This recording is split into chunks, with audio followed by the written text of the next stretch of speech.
Okay. We're gonna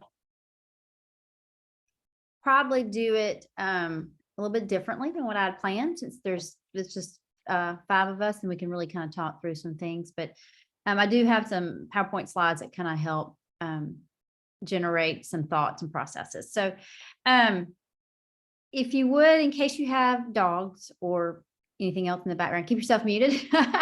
And hopefully my dog will not bark.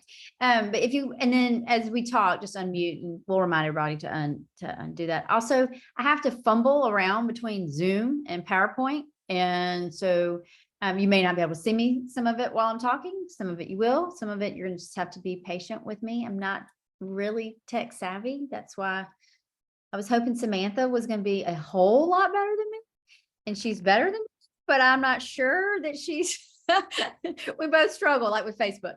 So, just stick with me and we'll get through this. So as many of you know, we started this initiative 6 years ago. And at the end of the 6 years, Bishop Mueller at the time, and I wanted to do more to really move that needle off of childhood hunger. It was moving a little bit, but not significantly. And we realized that in feeding ministries, allow families to spend, their limited income on other necessities like rent and utilities. However, the relief is temporary. And we recognize that unless we address the root causes of poverty, we really aren't going to be able to move that needle.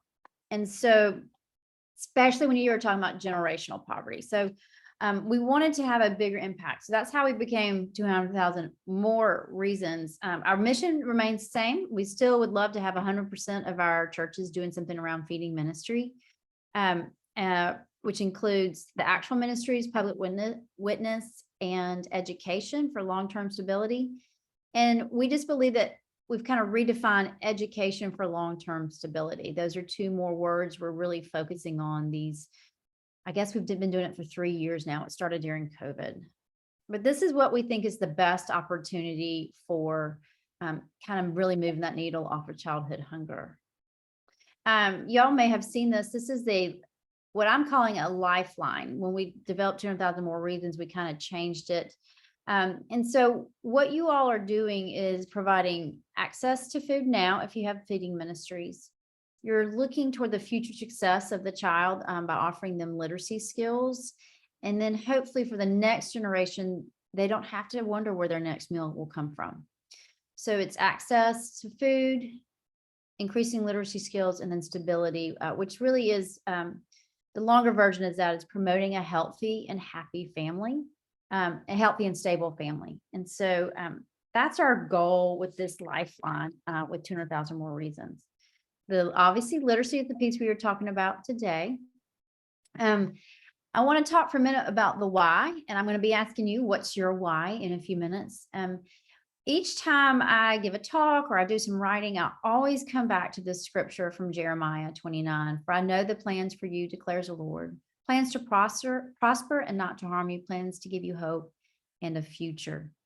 When I reflect on what each child who goes hungry needs, I think about how they didn't choose this. They were born or have ended up in a context in which it is out of their control. And there are a lot of obstacles in their lives that can make it hard to reach their potential, the potential that God created in them. And kids in poverty also, or under-resourced kids, also have many barriers that also prevent that potential from being reached. And those of us who have always had more resources simply can't understand what their journey is like, being under-resourced. So I firmly believe that we who are called to love our neighbor are called to be those who help remove those obstacles and barriers for these kids, and that we are instruments of healing for the children and their families. So that is my why. I want to ask about your why. As you're thinking about it, at the Literacy Summit in April 2022, Dr. Nita Bohannon was our keynote speaker. She is from the Department of Education, UAPB. She taught in the Department of Education at UAPB, and she spoke. Her talk was reading as the new civil rights, and she essentially was saying that her why for why being able to read is so important for kids is the power that's in the ability to read. It's liberating. It provides so much for their future, but it also not only affects their physical health, except it affects their mental health. And those benefits last a lifetime. I quote her saying, taking time over a book cuts stress, she said, and improves comprehension and promotes empathy. And so I had not thought about that connection before between the mental health of a child and the ability to read a book, and what that can mean and what it means to be able to learn to read, and then move into the fourth grade where they're reading in order to learn. So let's take a moment. Y'all can unmute. What is your why? Why do you believe we need to be offering literacy ministries to under-resourced kids? I'll go. That's just something I've always been a major reader. Samantha was a major reader. It's just something, if you can read, then you have access to everything. Mm-hmm. And it's just it's the most basic thing that you need besides food. Right. To get ahead. So that's true, Renee. Yeah. Kevin? Yeah, we wanted to, we have a really strong bond with our school system. It's a 2-church charge, and both churches are in the same school system. And so we've had a really strong food ministry as part of the 200,000 Reasons. Each church does something a little bit differently. Mara is a smaller church. We only have about 15 people in worship, so their resources are limited, but we support a weekend food ministry with Bright Futures, which is an organization, many of you might be familiar with them, that they're in a lot of schools. And so they do a lot of ancillary things for families and students. And so we've partnered with them for the last few years to fund the food ministry through their food pantry. And Central operates the back to school bonanza every summer for the school district, which we provide backpacks and haircuts and socks and things like that. And last year, interestingly enough, we started to put books in the backpacks for the kids that were outside of the library. These are books that were theirs that they can have. We're a very rural area out in Western Washington County. There's a real disparity of incomes. There's a lot of families that are drug-related issues. We also are all involved in Grace Place, which is the food pantry, and thrift store in Lincoln. So it all comes together, and the why is we just wanted to expand all those ministries, and felt that a literacy add-on to that would help us to leverage what we've already have within the schools. Yes. And so interestingly enough, I'll just give a what too, since it's a small group, but in January, we have a woman at one of the churches who works at the schools. And I said, what could we do literacy wise? I had no money at the time, by the way. I just want to let you know that I had no funding. And I met with her, and I told her that we would fund a book giveaway before summertime so that kids would have stuff to read during the summer. I had no money. And we prayed about it, and I said, well, we'll just step out on that ledge. And a week later, the grant information came out for the literacy, and I went, oh, I think we're going to have some money. So we applied for the grant and got the grant, and at the same time, we had the brother of one of our he's not a member. They live in Phoenix, but they're from the area. His brother passed away. The church did a lot for the funeral and all that kind of stuff. And he gave us $1,000 and said, spend it however you want. This was exactly the same time frame. And I said, I know where that's going. So we ended up, and we got $500 for the food ministry, for having a food ministry. Wow. So long story short, we ended up with $3,500 through a number of sources that I didn't know that we were going to have. I had no idea how this was going to work. This is you'd say, hey, so, but our what was really to expand all these ministries, because we know, as its statistics say, right, the biggest population within our prisons are people who can't read or at very low reading levels, and we're Right. trying to impact the lives of these kids so they don't get on that path, because we see it from the other side too. We see it from the people coming in for the food pantry, parents who aren't very good at allocating their money. They spend it on things that aren't related to their kids, and the kids suffer. And so we're just trying to do that. And so that was a big why. And by the way, we gave the books out last week before they left for summer, and they were so excited. Oh, that's The wonderful. kids were just absolutely excited to have these books. And then we have a new person that coming to church at Lincoln, who is a former school teacher who worked in the disadvantaged school in Las Vegas, who saw the impact of all this stuff. Mm. And she jumped right in, and we're going to have a midsummer event where the kids bring the books back if they've read them, they can trade them with each other. By that time, we may have some new books, and we're going to give them more food to last them the rest of the summer. We're going to have a big cookout, and we're going to have a big event. And so anyway, this thing has just taken on its own life. So my why was why we did it. But what I would say to people is, don't wait until you have everything. Yeah. God, we have, I'm sure, Steve, you guys preach this too. God doesn't equip the prepare the equipped, he equips the prepared. So I just jumped off the ledge, and now, and we're leaving. This thing is now, I'm not even going to be involved. I'm going to take my show on the road elsewhere. But I guess my message is, just do something. We wanted to start small. There were a lot of people that said, well, we can only give 3 books a kid. Is that enough? Does this make, can we do enough? I'm like, start somewhere, right? Start somewhere. So we basically started K through 3. Yeah.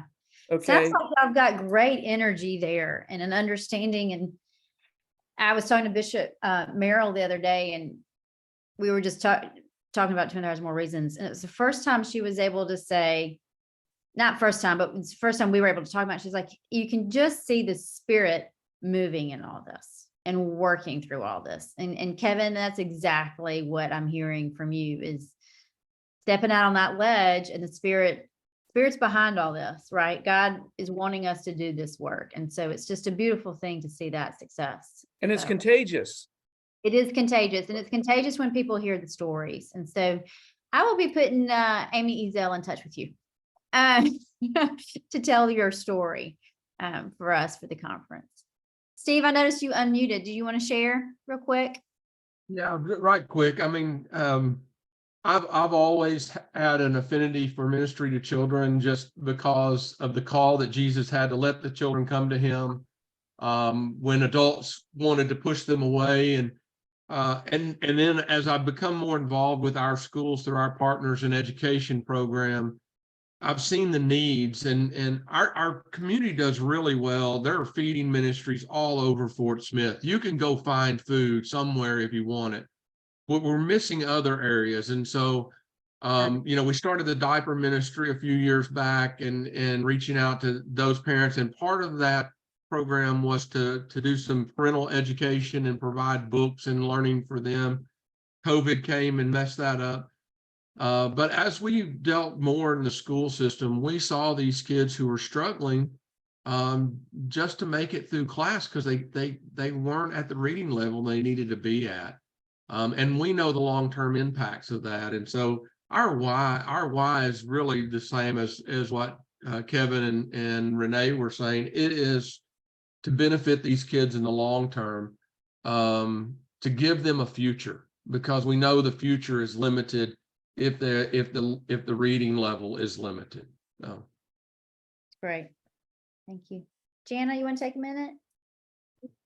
Sure. Sorry I was late. I got stuck on a call, but yeah, I mean, I think it echoes everybody else's. I did project transformation whenever I was in college, and so I've seen how empowering it is for those children whenever they grow in that confidence, right? It's about confidence, because once they can conquer reading, they feel like they can do anything because it gives them that control and that ability to do it. And so I've seen that. And then we all know with COVID, as Steve mentioned, it messed up a lot of things. And so we've seen how there's a lot of kids that are kind of behind. And then you think about the ones that are kind of in the middle, that they kind of fall through the cracks because they're having to pay attention to the ones that need a lot of extra help. And so I think as much as our churches can really step in and help them and just give them that confidence, and then also just it exposes kids to have empathy because there's such diversity in books, and it exposes them in different ways to places that they couldn't maybe normally go to. And so it's just a lot of empowering things that can happen with reading. And so that's part of why I think, and our church is just excited about doing that, right? Renee and Samantha knows that. Yeah. They were on it. They're like, let's do stuff.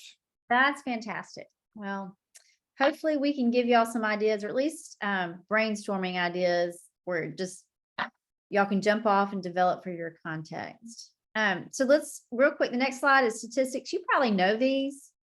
Oh, let me resume share. Okay. So the numbers have changed slightly in the past couple of years from when we first were sharing statistics. So I'm gonna let y'all read those. And when I was looking at these statistics, there are many different words they use to measure students' reading ability. And a lot of these words are basic, proficient, advanced, or measurements are like at or above or below. And so what does proficiency mean? And this is where our goal is. I found Dr. Grover Whitehurst's answer helpful in some document I was reading, and he's a former director of the Institute of Education Sciences and assistant secretary of education with the U.S. Department. And he said that children who perform at proficient level not only understand the words and paragraphs they're reading and read it fluently, but they're also able to bring to bear other information to what they're reading, their own experiences, information from other classes, what they learned at home, as well as their background. And he says specifically that proficiency means they've broken the code. They can turn letters into sounds at a level that doesn't really require them conscious processing anymore. He offers the imagery of like a child learning to ride a bike. You know, you worry about where your hands are and how fast you're pedaling and where your feet are, but you become proficient at bike riding. Then you can think about where you're going, how fast you're going to go, why are you going where you're going, who are you going with? You get to enjoy what's around it. And so that's, I thought that was a really good imagery of what proficiency as a goal is for us. And that's our hope, that we can be a part of getting students to break the code and read in order to learn. And so, Mary Liz, can I add something really quickly? Yeah. Part of the reason that the third grade statistic is so scary is because I was doing my reading buddy training for project transformation this summer, and Sam was pointing out that in between kindergarten and third grade, you're learning to read. And then when you transition into fourth grade, you're reading to learn. So talking about breaking the code, you start getting word problems in math. Well, if you're not proficient in reading, your math is going to struggle as well because you cannot put those two together. So while we look at these statistics, it's important to note how much reading can affect other aspects of learning as well. And that's why the third grade is so key. When Bishop Muller was here, he was like, Mary Lewis, I want you everybody to focus on third graders. It's like, I can't get everybody to focus on third graders, but we can certainly encourage it, right? So third grade is, if you've got access to third graders that are struggling readers, that's where you're gonna have a really long-term impact. Not to say ignore those who are older kids and still struggling in school. But that's that, as Samantha was just saying, that's that marker of moving to learning to read, to learn. And so when I looked at the 42% of fourth graders read below basic reading levels, so they don't even have, they're not caught in the middle either.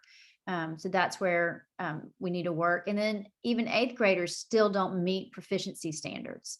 And a lot of eighth graders don't meet that. So you know that they're the ones who've been falling through the cracks, most likely, like Jana was saying. So there are kids out there we need to reach. So both of y'all have mentioned writing grants and things like that. I wanted to show you Aspire Network. This is a great database of information for all kinds of social issues. And it's aspirearkansas.org. And you can, I have taken you to their interactive map, grade 3 reading level for Arkansas. And so you can click on, you can find your county, you can click on it. We're by school district. Let's see, here's Lincoln School District. 34% is where they are with reading proficiency. So you can also click on show data table and find your school district here. So what's another school district in y'all's area? You might know. Fort Smith. There's Farmington, 42%. Yeah. Fort Smith, 28%. That's pretty low.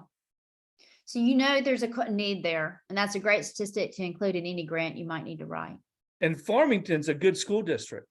Yeah. I mean, when you talk about strong school districts, I mean, it's a bedroom community of Fayetteville with a lot of, with a lot of affluent people that work at the university or at the area places. So yeah, it's interesting when you look at those statistics. Most of them are driven because of the problems with the pandemic, but I mean, that's amazingly low. Right. Given some of the, what you would Well, consider it to may be be that quality. they actually reach out to Atlanta County kids. I know some school districts may have some more county kids out there that are coming in. More rural kids. Hi, Tiffany, welcome. Hi, sorry I'm late. Oh, you're fine. You're fine. You get to come in right while I'm fumbling around trying to get from one thing to the next. So, all right. So that's Aspire. That's a link you'll be able to go back to, and you can find all kinds of data there. It's an incredible thing. One more statement on the why, if y'all will give me the opportunity. It's more words from Dr. Bohannon, and she offered these two statements to us as well. The tragedy is that most reading failure is unnecessary. And the reason she said that is because scientists now estimate that 95% of all children can be taught to read. So that 95% does not match the statistics at all, does it? Nor does it match what you are learning in your communities about kids. Okay, I'm going to stop there. Any questions, any quick comments you want to make? I want to keep us on track. Okay. So the what, and a lot of y'all are already doing ministry. I recognize this, but I'm just going to talk for a little bit and y'all can make notes and let it kind of inspire and do some brainstorming while we talk about it. And then we'll talk as a group about those brainstorming ideas. So when Samantha Metters and I were looking at how to develop literacy ministries to invite churches to do it, we came up with kind of 3 strategies for doing that, 3 pathways. And one is to increase access to books. The second one is within school partnerships where you're doing tutoring, and then those out of school ministries. And so those are the 3 broad categories that we have on where can a church think about ministries that they could do, what kind of ministries they could do. So let's talk at first a little bit about the access to books. Kevin has already given a great example that really mirrors what we did with the Giving Books for Love campaign that we did a couple years ago. When we first started Literacy Ministries, we challenged churches to give out 35,000 books because that was how many third graders there were in the state of Arkansas. And so Kevin has a great ministry model of just writing grants and buying books and handing them out.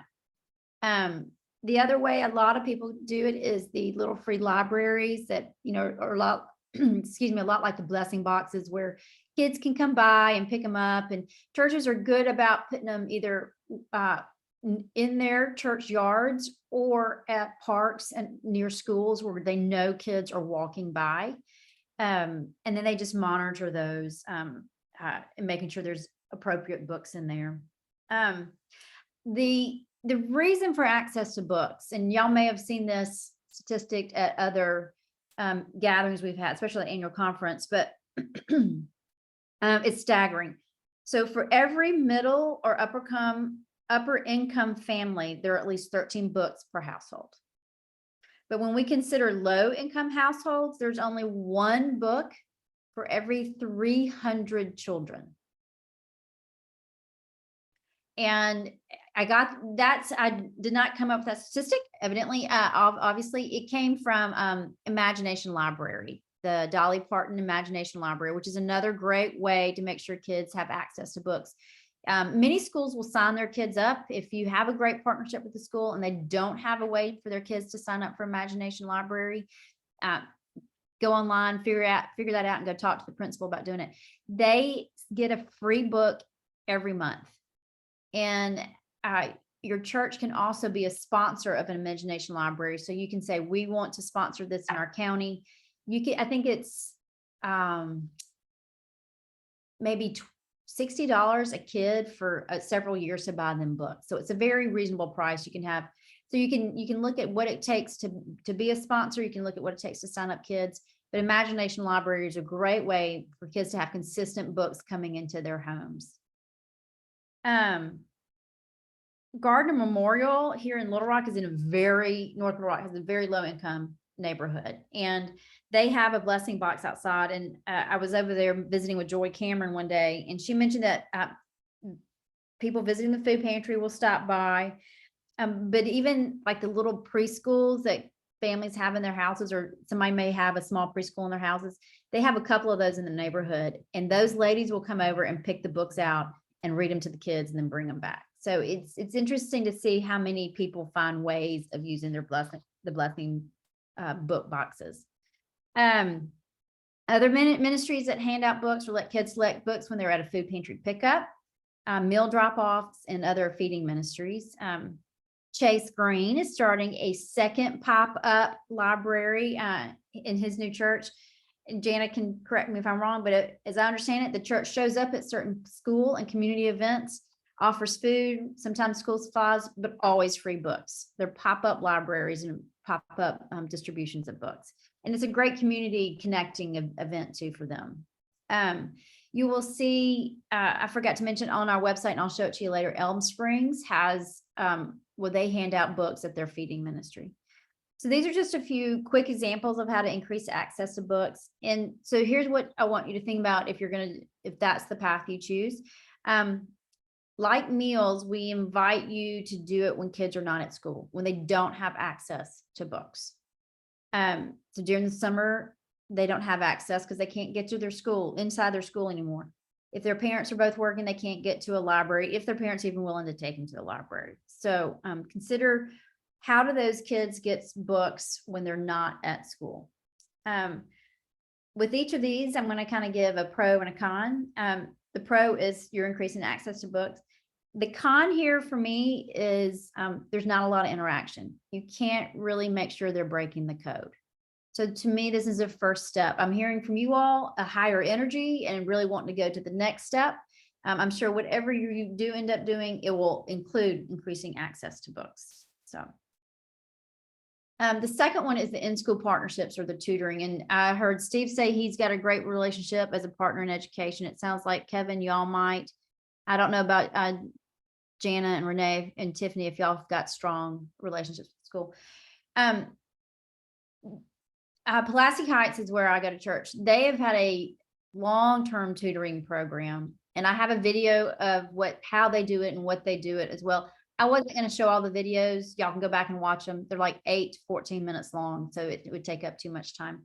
At the Literacy Summit, we had them presenting, and you would go around to them. So your job is to go find those videos, and I'll show you where they are and listen to them and hear what they're doing. But so Pulaski Heights has a tutoring program with Wakefield Elementary, and they tutor 15 to 20 volunteers show up twice a week, every week to read to the same student. And so maybe 10 or 15 one day, 10 or 15 another day. So maybe not the same tutor, but they see the same students week after week, which is a big deal.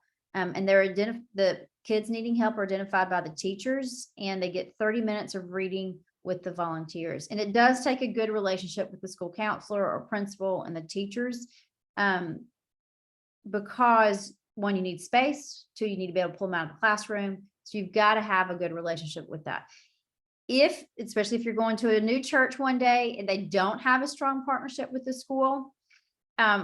Reverend John Noggle was part of our presentation at the summit, and he was quick to say, you don't walk into a school and tell them you want to start a tutoring program. You walk into a school and say, how do we help? How do we become partners in making sure your kids have bright futures? Without promise, with promises of, it's not for evangelistic reasons. It's just that you're part of the community and you want to help these children. And so that's where you start, is how do we help you and build trust with the school? And then from there, they may ask you to come do reading in the classroom. And then hopefully one day you can do the tutoring program. The pro is that it's fairly easy to get volunteers, especially retired volunteers during the school year, right? No one's out for the summer. It does take a lot of volunteers. It does not take a lot of financial resources to have an in-school tutoring partnership. But it does take a lot of volunteers. That's the con. So if you are a smaller church or you have a smaller group of volunteers, just make sure you create something that works with the number of people you have. And we'll talk about that in a minute. The third way is the out-of-school ministries. And these can include summer or after-school programs. And they offer the added bonus of a safe place for kids to be while parents are working, and a way to get extra meals in the summer when they don't have access to meals at school. That should mean dollar signs. These programs are going to cost you a little bit more if you're offering food. Literacy ministries in general don't cost you much, but those that include food will cost you more. But it's well worth it. We have a couple of really great examples of churches offering out-of-school ministries. And again, these are going to be on our website. Cornerstone in Jonesboro, or Paragould, sorry, offers a 1-week reading camp called Ready, Set, Read during the summer. And it functions a lot like a VBS. It's intense all day, fun play activities. They get some one-on-one reading time, but they also get some group literacy learning skills. And the kids that come there are mostly English as second language students, but they too have a strong partnership with the school because they see these students during the school year. They trust the church, the teachers trust the church, and so they help promote it. And I'll show you where that is on the website. The other one, y'all may have seen this at annual conference if you were there last year, is Lakeside United Methodist Church, their Mikasa program. It's in Pine Bluff, and it's an extensive program that has always been during the school year, after school program, where they come to the church, they get a meal and a snack and some playtime, and then homework help and reading tutoring. And it's mainly a Latinx community, but then they've recently expanded it through into the summer. And so it's a powerful program. The reason I like that video in particular is y'all all mentioned the bright future you want to offer these kids. Geraldine was an immigrant to Pine Bluff. She did not speak English well, and she was struggling in school. And so she went through the program at the church and ended up being the director of the program. So, and now her kid was asked not to be a part of the program because her child is such a strong reader. So their future has been transformed because of this program, and she'll tell you that. And then I'm telling you about a failure, but it was actually a good idea. All-Timer United Methodist Church. Samantha Metters and I were working with them. And they are a tiny church, but they have a really great public library and a great librarian there. And so we set up a program 2 summers ago where kids in the neighborhood could ride their bikes, because they ride their bikes everywhere, could ride to the library, and they would come and they would get a meal, and they would get literacy training from a learning specialist that was stipended by a grant. And then they would get one-on-one tutoring from volunteers in group reading. And it was 4 days a week for 4 weeks. And the reason we chose 4 days for 4 weeks is we were working with Arkansas Kids Read, and they said, if you can just do 4 weeks for 4 days, that'll keep them from sliding in the summer, and that can help them move forward. And that included, pre and post testing, just like Project Transformation does. Project Transformation is the same thing, but on a much longer scale. It is all summer, and it is 4 days a week, and it is all day. But Project Transformation is just right now in Pine Bluff. But it is a powerful program. The reason it failed is the church was tiny, and they had the volunteers, and then it was just after COVID. They had the volunteers. It worked that summer. It did not work the next summer because they were leaving. We were starting the disaffiliation process, and All-Timer was leaving. They weren't getting involved again into things. And so that was why it did not work well. But overall, it was a really strong program. Again, a lot of financial resources. All right, I'm going to stop there. I just threw a lot of quick information with it to you. Any questions?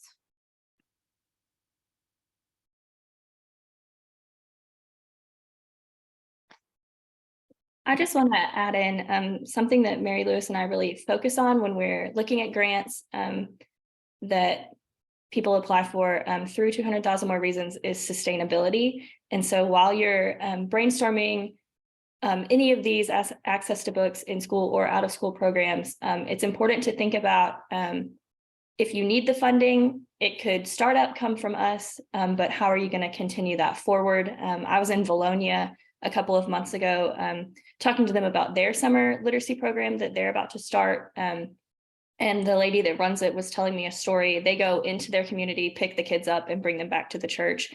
And one of the little boys, a couple of weeks in, asked, so when are y'all going to stop doing this? All the other people who have come in and brought us to the church have done it for a couple of months and then never come back. And so they're trying really hard to repair some of those broken relationships that they didn't even cause. So when you're thinking about these programs, really think through how you're not going to become a part of a child's life and then abruptly stop. Right.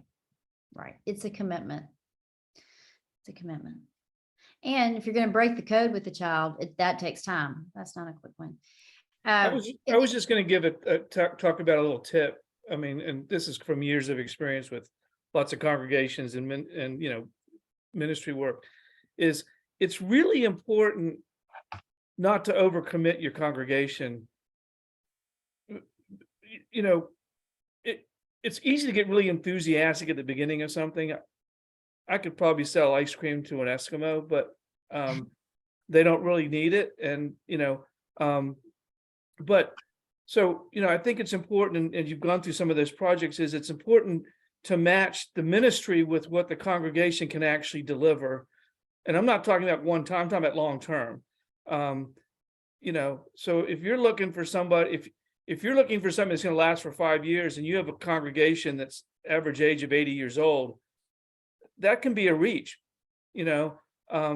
so I just feel like starting small, making sure that you can, I think that being able to execute what you promised to execute initially is more important than promising a really big project that you can't really get done, and then you lose credibility with whoever you're trying to help. So I learned that from my business experience and all sorts of stuff is, execute well on what you think you can do, and then you can move forward, you can grow it. Right. But I think the this idea that you have to do a whole bunch to be successful, I disagree with. I think you can be really focused and you can execute really, really well, and then you can move forward. And then you continue to get the buy-in, because if you overcommit the congregation, they're going to get disillusioned. They're just going to check out on you. Right. Kevin, and that's a great segue into this next section, where this is where y'all get to jot down and brainstorm ideas. And then after this, we're going to have conversation about what you jotted down. Because these next 3 slides are getting to what Kevin was saying, not overcommitting, really understanding your context of what you're doing. And so this is how, when you're having meetings and committee meetings and brainstorming sessions and prayer, this is what these 3 slides will help you kind of say, what do we know about this? Where do we need to go? And so we've always said with any ministry, to start with the question, where do children live, learn, and play? We love the idea of children coming to our church. That is not always the best thing. And so first identifying where children live and learn and play in your community. That gives you at least a starting point of who are the kids we're going to serve and where do they exist and what is it like for them where they exist.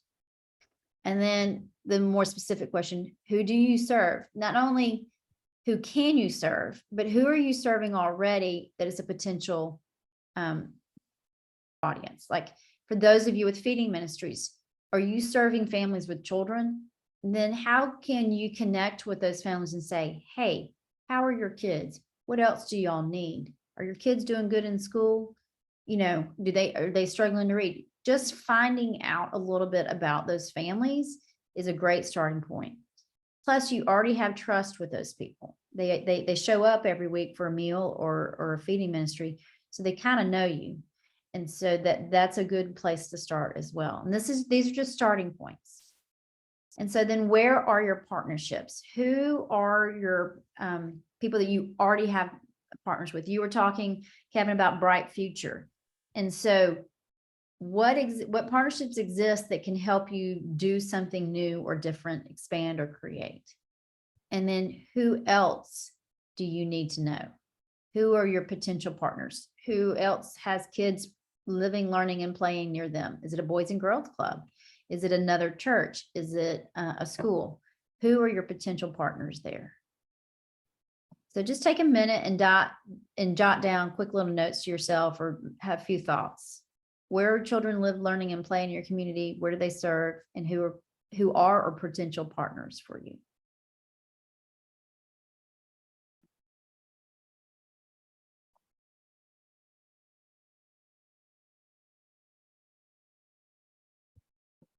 And this process is something you can do with a larger group too.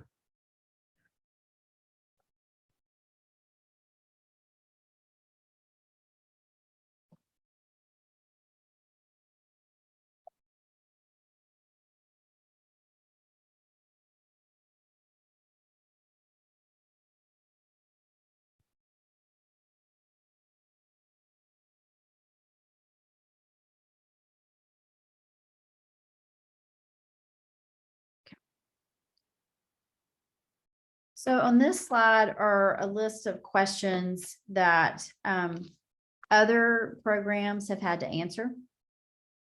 And I wanted to share them with you. And going back to what Samantha was saying about building trust, it is essential for the success of this group. I mean, of your literacy ministry, especially one where you're spending more time with them. Because if the community doesn't trust you, they're not going to show up. And so you need to assess what kind of trust you have in the community. And if you've got a strong relationship with the school, then that's great. But that's where you're going to have to start. The transportation question is a major question you have to ask when designing your program. If they cannot get to you, then you cannot design a program where they have to come to you unless you're willing to transport them. And then the third question, do they need access to meals or food to take home? The majority of the students are going to be yes. And so can that be something that is part of your ministry design? It does not have to be. Again, that's where the cost comes up. But it's certainly an important one, because if they come to you hungry, they're not gonna be able to focus, and it's gonna be chaos. So just like if you don't want them going to school hungry, you don't want them coming to you hungry. So sometimes you have to feed them at first. And then the third question is a kind of a getting back to not overcommitting your congregation. What's most helpful and effective versus what can we actually do in terms of time, days, length? You know, for Ready, Set, Read at Cornerstone, they know they can do a dedicated week, just like VBS, but they didn't think they could do one where it's 4 days a week for 4 weeks all summer. They didn't think they would have the volunteers to show up for that. So those are some more questions. So keep jotting down answers to some of these as you can think about it. I skipped this one because my pictures of all of you are covering it out. Is our ministry unique? One of the things that you really need to look at is, are you competing with somebody? Should you be a partner with somebody versus competing with somebody? If somebody's got an after-school program, is it better for your church just to go over and help them with their tutoring program, and so that they can have more students come? So even that is something to consider. Look around you and know what else is happening that's similar to what you're thinking about doing. And then lastly, other resources. Human resources is volunteers. Really look at what kind of volunteers you have, if you have staff that can help. Sometimes some of these grants that we've been given out that are bigger grants, money's going away at the end of the year, but allow for a stipend. With kids, you might need somebody to show up every day, right? And so if that means hiring somebody, giving them a stipend for the summer to show up every day, you're having kids there for literacy training who can have some literacy specialist skills. It can be a retired teacher. It can be anybody who might have some of those skills. Then that would be a human resource to assess. Do I need it or do I have it? Physical resources are, if I want it at my church, what's the space like? Is it conducive?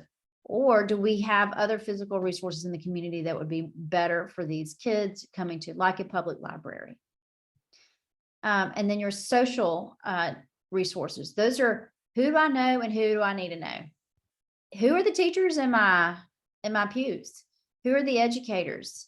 Who might know the principal at the local elementary school if you don't know them already? Assess who do you know and who do you need to know and who might know them, the 6 degrees of separation, right? And then lastly, the financial resources. And I put this last, getting back to much what Kevin was saying. You're going to need some financial resources, especially for a long-term commitment, but it's out there and it can be found. And so don't let that stop you, but also be reasonable about what you think you can accomplish. A church of 20 people may not be able to take on 60 kids 4 days a week, right? That's too much. But who are your partners in the community that might want to share that with you? Are there other churches, other groups? So those are the resources you need to be looking at. All right, so I'm going to stop here for a minute and just let's see what time we have. What time? Okay, we got 30 minutes. So let's spend about 10 minutes talking about what y'all want to talk about. What are y'all thinking? What are some of your thoughts, questions around ministry? What are you hoping for? And what are some of the concerns you have? And then we can just all give each other feedback for that. So anybody want to start? We've heard from Kevin. I'm sorry to put you off a little bit, Kevin, but we've heard from you a little bit. So let's hear from somebody who hasn't spoken yet, if you have the ideas, and if not, that's okay. Nobody's unmuting. Thanks, Renee. I'm unmuting just to tell Janet to tell about what we're doing at Kavanaugh School. Put her on the bus. I was gonna let someone else go first. Yeah, so Yeah, Fort Smith is a really great community for getting churches in the schools. Like in Little Rock, you guys know, like it's really hard to get in the schools. And so they really have opened the doors for churches to come in. And so before I came, the church already had a relationship with Kavanaugh and Beard, but Kavanaugh was more receptive. It's an elementary school here. And the principal is very much like, whatever you guys need, whatever you guys want, we can make happen because we know we need this. So Right. we had this conversation kind of at the end of November for the spring. And so we knew we were kind of rushed, but we started a after school tutoring program once a week, and they had third graders, and we knew we had 6 volunteers committed. So we knew we could have like 6 to 10 kids in there, maybe if we doubled up. And so the teachers identified those students that were in third grade that needed that program. And so for 6 weeks, or I guess actually 8 weeks, we ended up doing it. And it was right before their testing. And so it allowed them to kind of get geared up for that. And so the week before the week before they would start testing, we had a big kind of celebration with them and just kind of continue to encourage them. And I don't know those results yet, but I think all of them did a lot better within their classes. I know on their social media page, I saw a couple of our kids get honored with certificates and awards. So I'm like, they boosted up some, like they definitely boosted up some because they were getting awards for their test grades in the classroom. So we saw that kind of change, but that also starting opening doors just to get kind of started. We hope for kind of the future that we can expand that to maybe be a bigger program. I know we've talked about like project transformation style of tutoring programs, or I know in Oklahoma City, I was involved with Whiz Kids. And so we've talked about maybe something like that, where again, it's like once a week and there's the one-on-one, but if that transitions over to the church, but all of that's a little harder when you start adding in all those components that you mentioned, like transportation and all of that, because you're like, yep, we got to figure that all out. And so, but having them just allow us to come in, I think that was definitely a great opportunity because the school was going to be open anyways, and parents already have their kids there, and it made it a lot easier, I think, on all of them. So that's kind of what we started, and we hope to expand. And we just delivered 51 books to 3 elementary schools, and they were very excited about that. And that was through the expansion of the grant you guys gave us for the backpack programs. So Okay. those are definitely the kids that need access to those. So your after-school program, is it at the school instead of at the At the church? school. At the school? That's fantastic. That's a Mhm. great.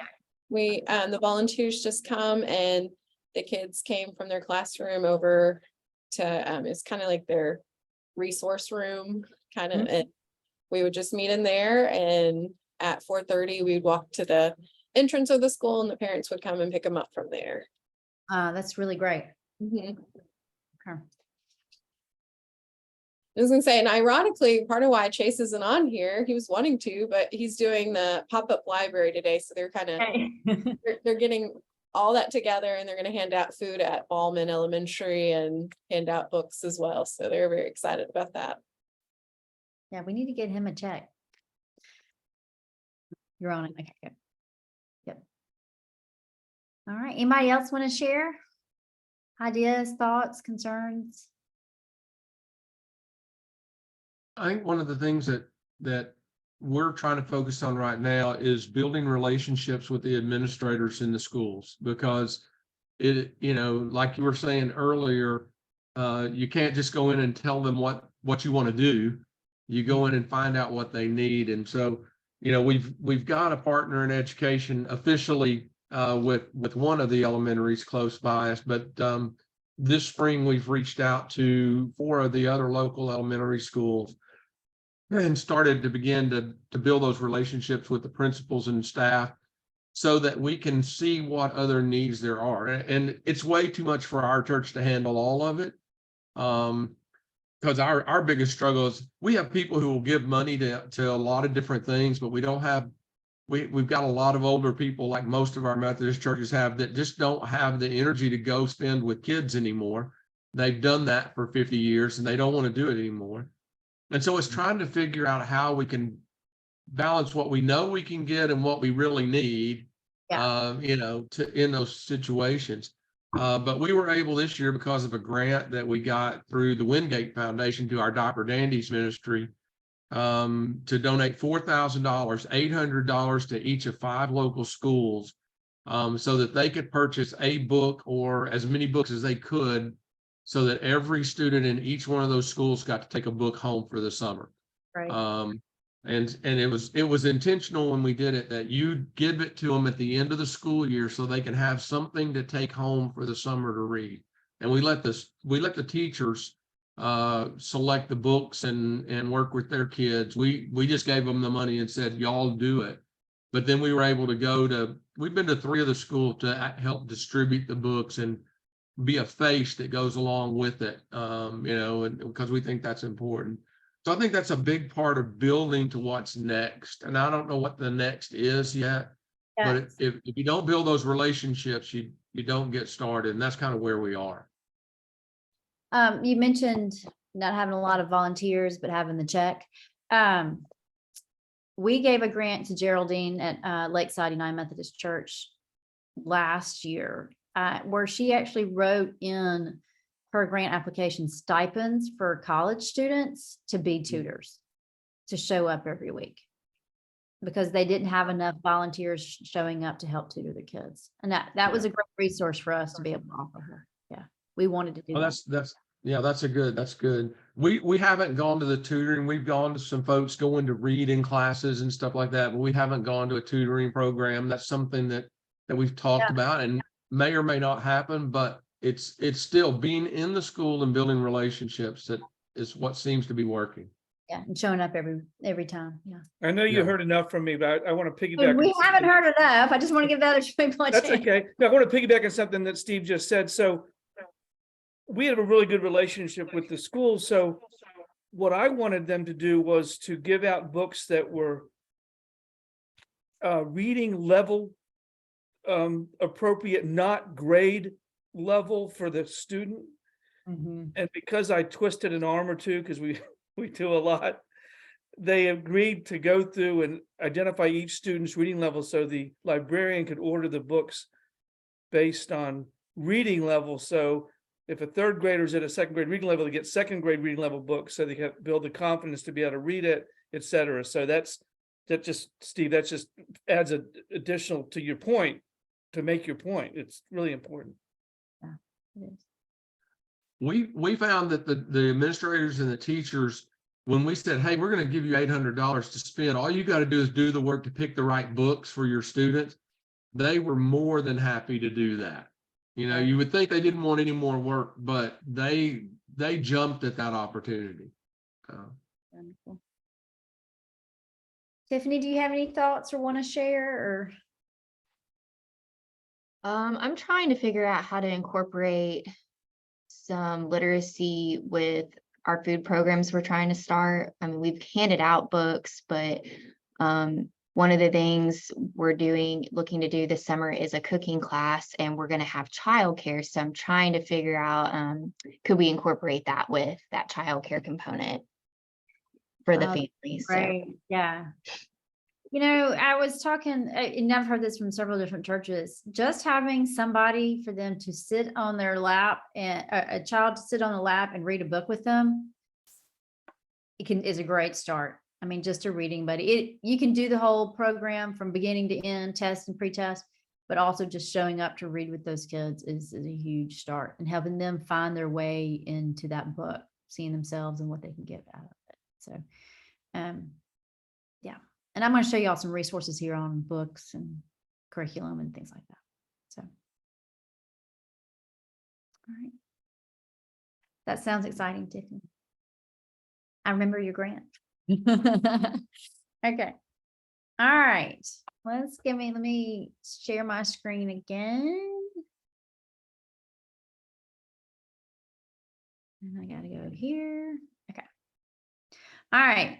Some of y'all already all know all this, so forgive me for being repetitive now and even before this, but I wanted to show you our website, because we do have a lot of resources on the website.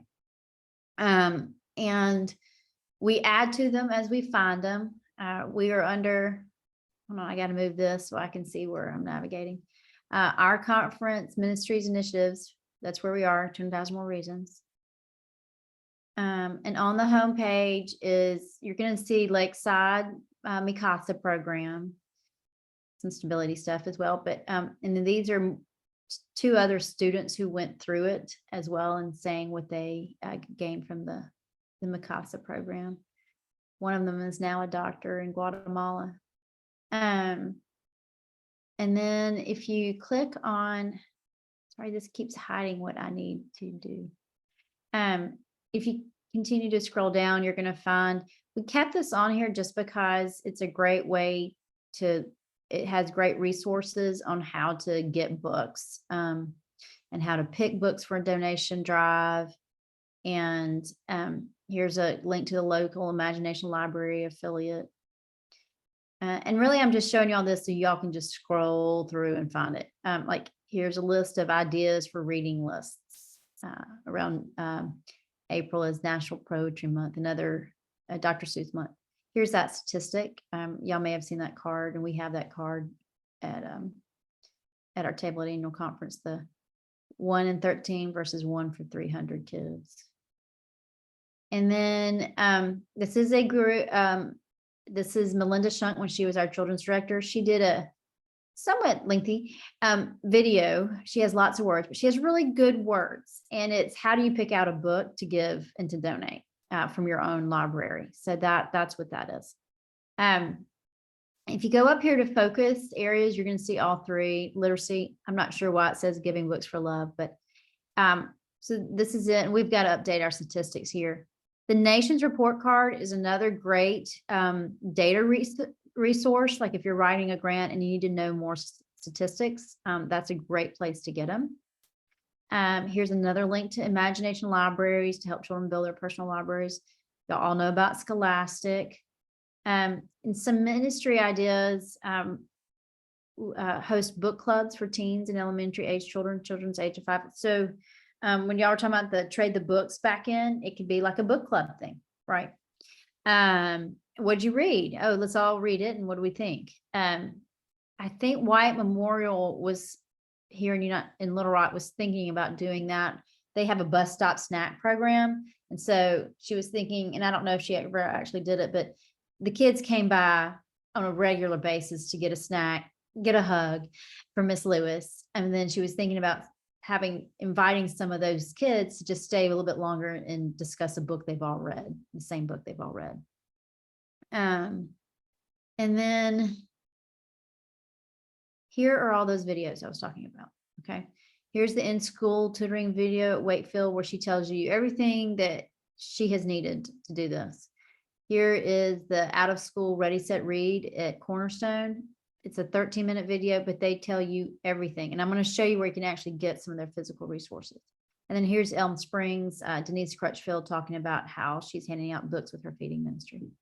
But look, we already have all these easy links here below to these different groups that are going to offer ideas, curriculum, data. You just can scroll through all of those and look through it. Reading Rockets is really great. They have a lot of curriculum. I mean, look, even steps for developing a tutoring program.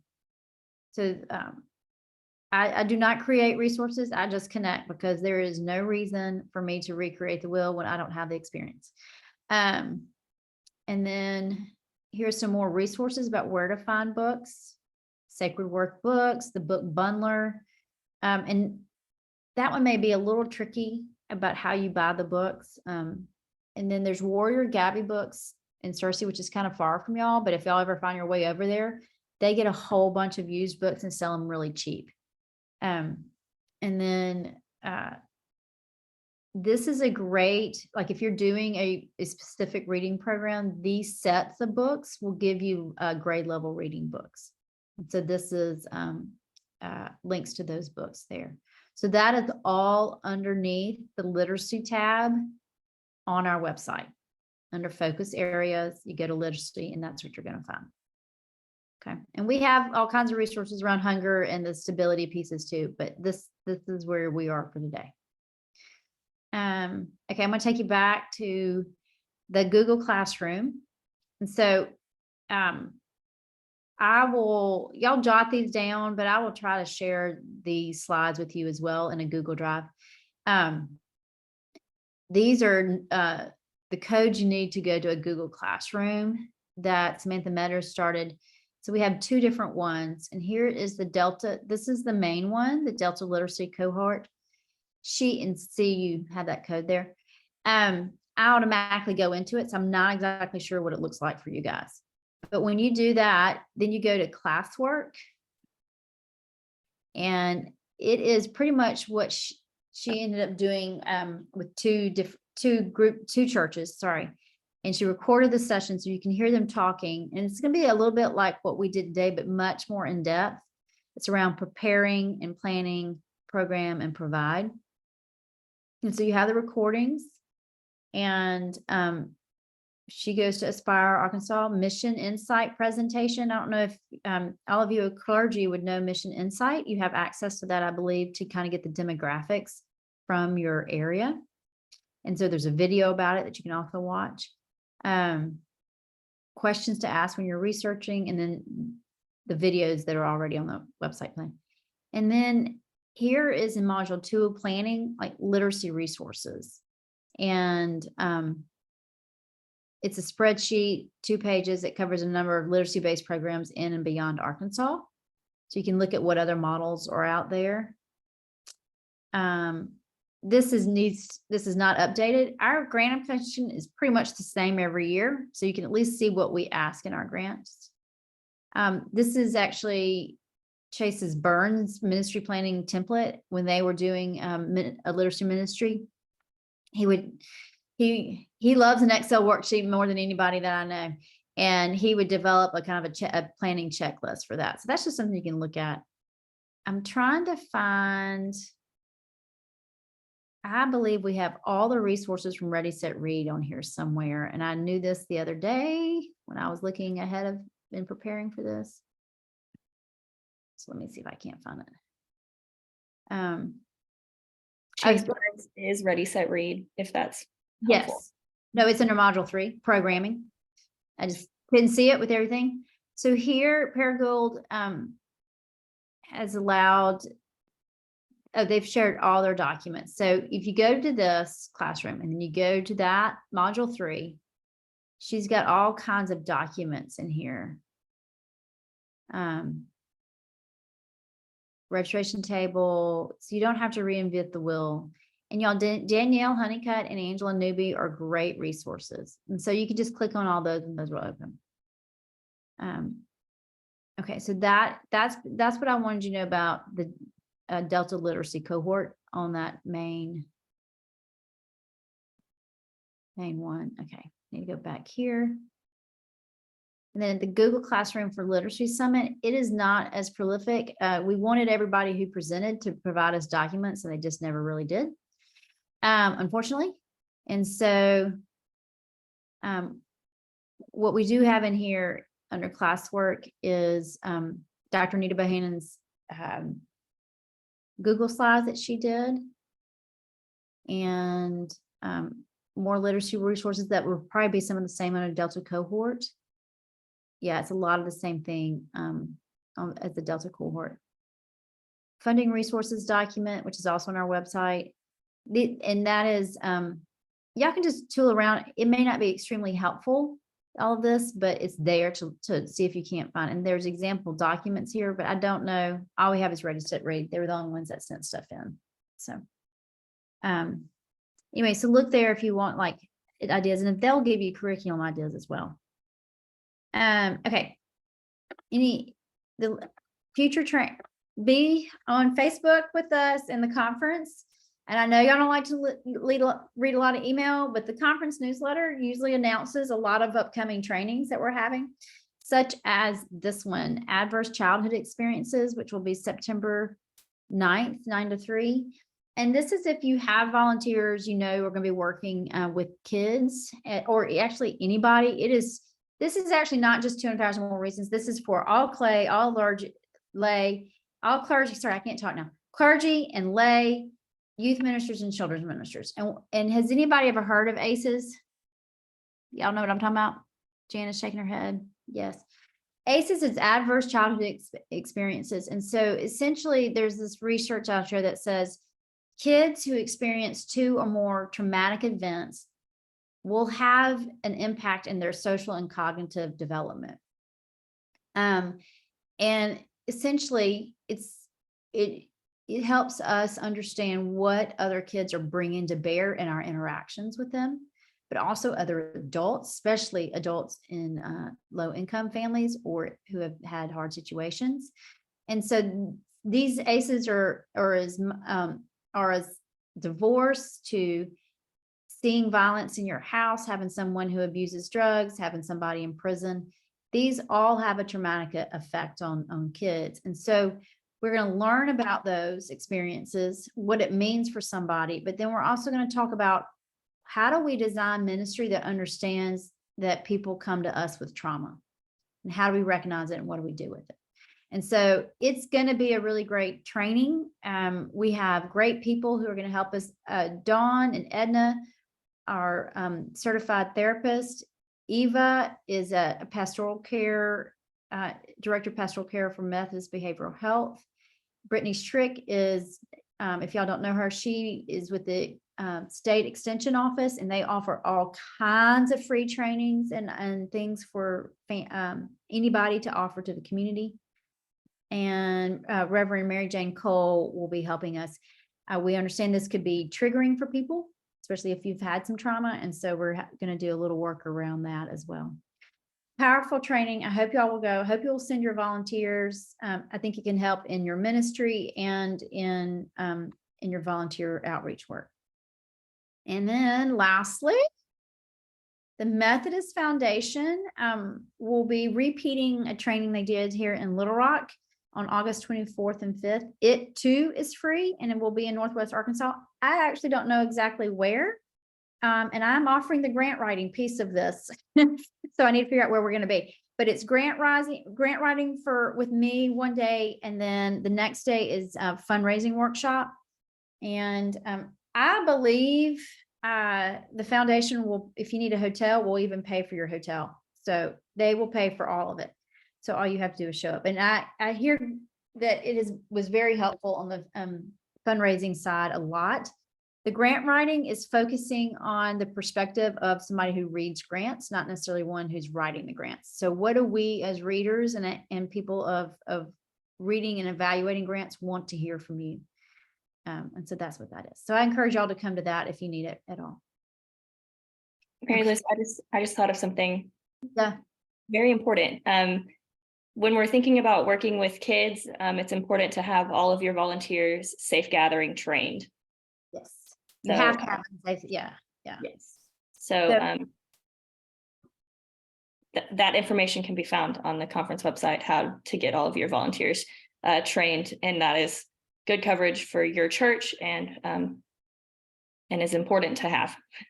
And I believe it gets paid for through the conference, correct? So it too is another free training for all your volunteers. They get the background check and everything for free. All right.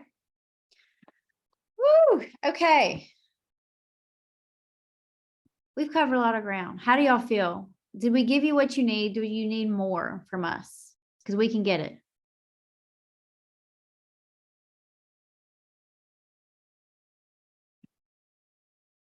It's okay. It's a small group. I won't be offended. If you need more. There's a lot of resources and a lot of places to go and find what we need. You provided us a whole lot of information. Now it's processing it and figuring out where we need to go and what's going to work in our particular context, because each context is going to be different. So I'm appreciative for what you provided. I like hearing what other churches are doing and how they're doing it.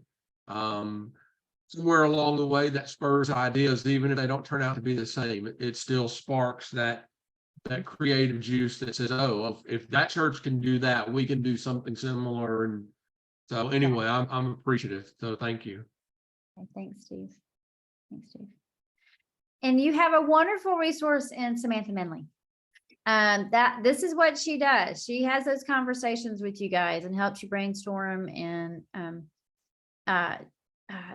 does that work of what do you need? How can I connect you? And so, I mean, I'm available too, but this is really, it's Samantha's job. I'm moving toward more big picture stuff. Since Samantha's done so well the past year. Okay.